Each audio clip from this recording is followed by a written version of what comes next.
Hello दोस्तों, नमस्कार। 24 radio अड्डा में आपका स्वागत है। अगर आप ये पहली बार वीडियो देख रहे हैं तो आप इस चैनल को सब्सक्राइब करें और लाइक करें और अपने दोस्तों और अन्य आपके भाई बहन उनको शेयर ज़रूर करें। तो आज हम इस वीडियो में आपको जनरल साइंस के बारे में आपको पढ़ाएंगे। तो दोस्तों, जनरल साइंस का जो महत्वपूर्ण प्रश्न होते हैं वो हम आपके सामने वन लाइनर में लेके आए हैं। जनरल साइंस हर कॉम्पिटेंस एग्ज़ाम में आते हैं। रेलवे हो गया या रीट हो गया, सीटेट हो गया और भी जो अदर एग्ज़ाम है उनके लिए बहुत महत्वपूर्ण है। तो चलिए आपका ज़्यादा समय न लेते हुए इस वीडियो की शुरुआत करते हैं। तो दोस्तों, इसमें महत्वपूर्ण जो परीक्षा में आते हैं उन्हीं का ही वन लाइनर के नोट्स बनाए हैं। तो चलिए शुरू करते हैं। पहला कि फोटोग्राफी में उपयोगी तत्व हैं। फोटोग्राफी में उपयोगी तत्व हैं। तो दोस्तों, फोटोग्राफी में जो उपयोगी तत्व होता है वो है सिल्वर ब्रोमाइड। ठीक है दोस्तों। दूसरा है ओजोन परत किस रसायन से मुख्यतः नष्ट हो रही है। तो ये तो आपको दोस्तों पता ही होगा, CFC। CFC की फुल फॉर्म होती है क्लोरोफ्लोरोकार्बन। ठीक है दोस्तों, परीक्षा में इसकी फुल फॉर्म भी पूछी जाती है, तो ये आपको याद रखनी है, क्लोरोफ्लोरोकार्बन। ये गैस किस में पाई जाती है दोस्तों? फ्रिज हो गया। जो फ्रिज में जो गैस होती है वो क्लोरोफ्लोरोकार्बन होती है, जिसे खुला रखने से वो गैस बाहर निकलती है और ओजोन परत को कष्ट पहुंचाती है या नष्ट करती है। एक बात और कि जो ओजोन परत होती है वो हमारे सूर्य से निकलने वाली पराबैंगनी किरणों को धरती पर आने से रोकती है। ठीक है दोस्तों। तो ये जो ओजोन परत है वो पराबैंगनी किरणों को रोकती है। चलिए अगला तीसरा नंबर, राष्ट्रीय रासायनिक प्रयोगशाला कहाँ स्थित है। तो दोस्तों, जो राष्ट्रीय की रासायनिक प्रयोगशाला है वह पुणे में स्थित है।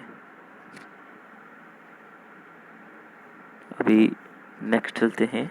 चौथा, जब पानी उबलता है तो इसका ताप रहता है एक समान।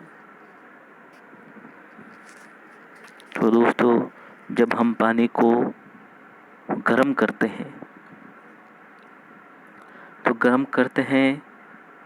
तो जो पानी का जो ताप होता है वो एक समान ही रहता है। पांचवा है हाइड्रोफोबिया रोग किससे होता है। देखो दोस्तों, हाइड्रोफोबिया जो है वो कुत्ते के काटने के कारण होता है। अगर कुत्ता बीमार है और उन्होंने काट लिया है तो हाइड्रोफोबिया रोग हो जाता है। ठीक है दोस्तों। अगला है जो तत्व ऑक्सीजन पर प्रतिक्रिया नहीं करता वह है हीलियम।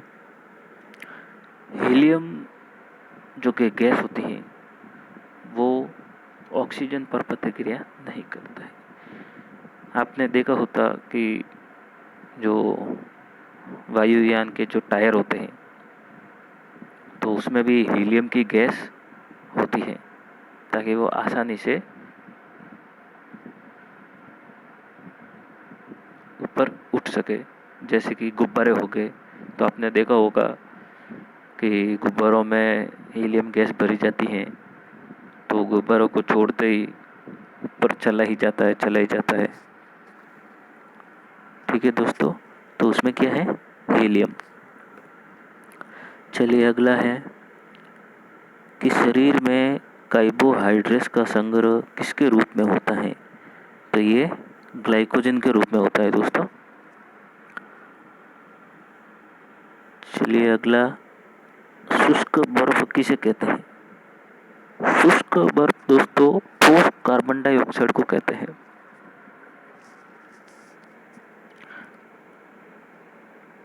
ठीक है दोस्तों, चलिए अगला, एयर ब्रेक का आविष्कार किसने किया था? दोस्तों एयर ब्रेक का आविष्कार जी बोस्टिंग हाउस ने किया था। चलिए अगला क्वेश्चन, कि जल का घनत्व अधिकतम होता है। जल का घनत्व दोस्तों 4 डिग्री सेल्सियस पर अधिक होता है। रेफ्रिजरेटर यानी कि फ्रिज में थर्मोस्टेट का कार्य कौन सा है? तो एक समान तापमान बनाए रखने के लिए।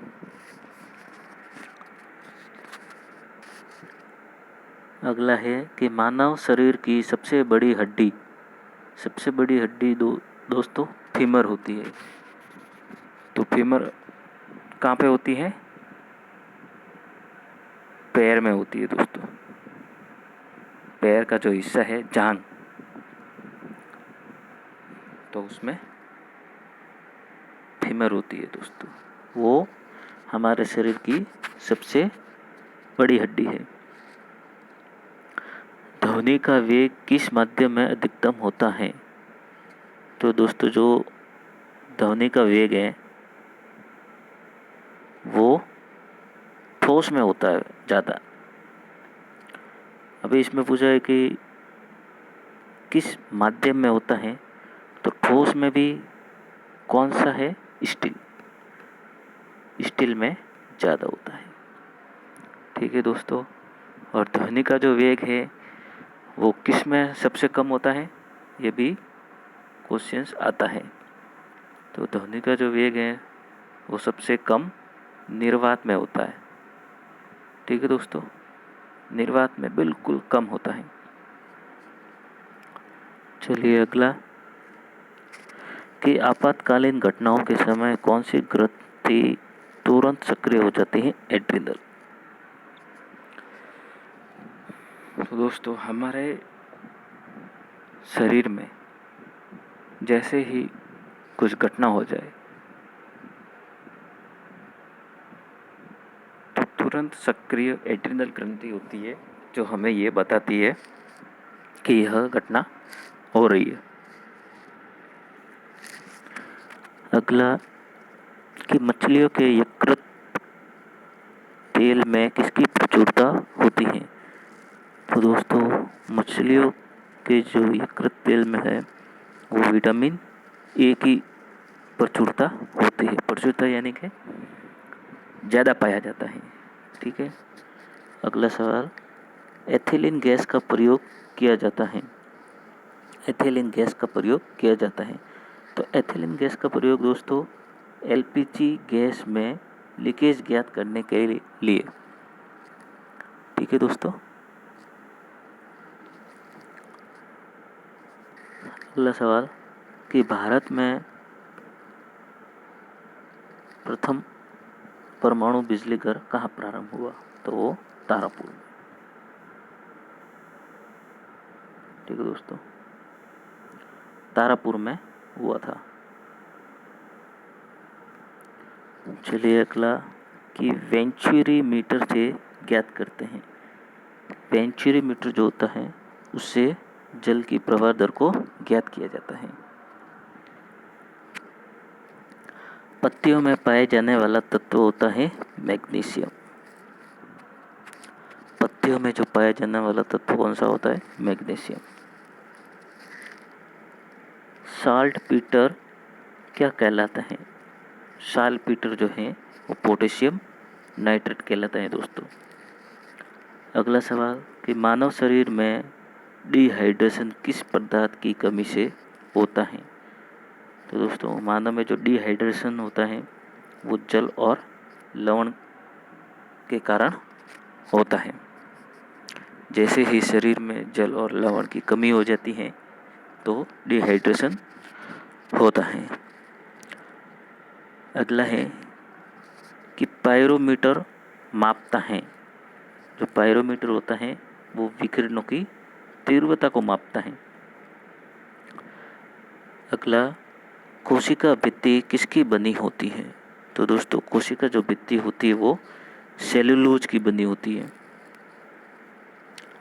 अगला, इंसुलिन की कमी से कौन सा रोग होता है? इंसुलिन की कमी से दोस्तों मधुमेह रोग होता है। मधुमेह। इंसुलिन दोस्तों क्या काम करता है? इंसुलिन अपने शरीर में ग्लूकोज की मात्रा जो होती है उसको नियमित करता है, मतलब संतुलित रखता है। तो दोस्तों इसकी जो कमी हो जाती है तो इससे मधुमेह हो जाता है। अभी अगला, मेट्रियोलॉजी विज्ञान है मौसम का। जो मौसम के बारे में हमको बताते हैं तो उस विज्ञान को मेट्रियोलॉजी विज्ञान कहते हैं। अगला सवाल कि हरे फलों को कृत्रिम ड्रम से पकाने के प्रयुक्त में कौन सी गैस काम आती है? तो दोस्तों जो फल होते हैं जो कच्चे होते हैं तो उसको पकाने के लिए जो गैस काम में ली जाती है वो होती है एसिटिलीन गैस, जिससे कि फल पक जाते हैं। अगला सवाल कि विटामिन की खोज किसने की थी? तो दोस्तों विटामिन की खोज फंक वैज्ञानिक ने की थी। अगला, जीनोम चित्रण का संबंध होता है मस्तिष्क के चित्रण से। कि एडवर्ड जेनर द्वारा विकसित टीके का संबंध किस बीमारी से है? तो दोस्तों एडवर्ड जेनर जो वैज्ञानिक है उसने चेचक टीके का संबंध है। अगला, पायरिया रोग शरीर के किस अंग को प्रभावित करते हैं? जो पायरिया होता है वो दोस्तों मसूड़ों को प्रभावित करता है। आपने देखा होगा कि मसूड़ों से खून आना तो कौन सा रोग होता है? पायरिया रोग होता है। तो उसमें मसूड़ों जो होते हैं उसको प्रभावित करता है। अगला सवाल है कि नीलत होता क्या है? तो दोस्तों नीलत होता कॉपर सल्फेट होता है। अगला, हरे चश्मे में लाल वस्तु को देखने पर वह किस रंग की दिखाई देती है? काली। अगला है कि फेदोमीटर का उपयोग किस राशि को मापने में किया जाता है? तो दोस्तों जो फेदोमीटर होता है वो समुद्र की गहराई के मापने में प्रयोग किया जाता है। अगला है कि गैस इंजन की खोज किसने की थी? तो दोस्तों गैस इंजन की खोज की थी वो वैज्ञानिक चार्ल्स है। कि मानव शरीर में सबसे छोटी ग्रंथि कौन सी है? तो मानव शरीर में सबसे छोटी ग्रंथि पिट्यूटरी है। पिट्यूटरी को पीयूष ग्रंथि भी कहते हैं दोस्तों। जो पीयूष ग्रंथि होती है वो सिर में होती है। ठीक है दोस्तों। अगला सवाल, किसकी चिकित्सा में डायलिसिस का प्रयोग होता है? तो डायलिसिस का प्रयोग गुर्दे में होता है। ठीक है दोस्तों। राष्ट्रीय सूचना विज्ञान केंद्र की स्थापना 1977 में हुई थी। अल्जीमर रोग से मानव शरीर का कौन सा अंग प्रभावित होता है? मस्तिष्क। अगला सवाल दोस्तों कि आमाशय में भोजन कितने समय तक रहता है? 3 घंटे तक। ठीक है दोस्तों। और अगला सवाल कि मनुष्य के रुधिर का पीएच मान। तो दोस्तों मनुष्य के जो रुधिर का जो पीएच मान होता है वो होता है 7.4। ठीक है दोस्तों। तो आज हम इस वीडियो में इतना ही पढ़ेंगे। आज हम 40 वन लाइनर क्वेश्चंस कर चुके हैं। तो दोस्तों आज के वीडियो में इतना ही, और आप इस चैनल को सब्सक्राइब करें, शेयर करें और लाइक ज़रूर करें। अगले वीडियो में आपको महत्वपूर्ण वन लाइनर क्वेश्चंस दिए जाएंगे। ठीक है दोस्तों, नमस्कार, जय हिंद।